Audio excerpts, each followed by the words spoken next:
తిరుపతిలో మహిళలు పూలు ఎందుకు పెట్టుకోకూడదో మీకు తెలుసా? శ్రీ వెంకటేశ్వర స్వామి అలంకార ప్రియుడన్న విషయం తెలిసిందే. అందుకే కొండపై పూసిన పూలన్నీ శ్రీనివాసుడికి చెందాలన్నది ఇక్కడ భక్తుల నమ్మకం. అందుకే కొండపైన ఎవరు పూలను ధరించరు. అయితే దీనికి పురాణాల్లో ఇంకో కథ కూడా ప్రచారంలో ఉంది. పూర్వం తిరుమలేశుడికి అలంకరించిన పువ్వులను భక్తులకు ఇచ్చేవారట. ఒకసారి శ్రీశైలపూర్ణుడు అనే ఓ పూజారి శిష్యుడు శ్రీనివాసుడికి అలంకరించాల్సిన పువ్వులను తాను అలంకరించుకున్నాడట.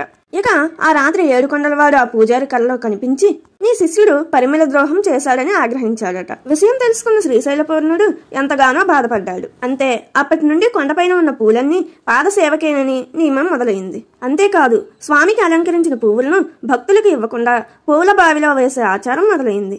భగవంతుడి ఎదుట భక్తులు అది సాధారణంగా ఉండాలని గుర్తు చేసేందుకే ఈ నియమం.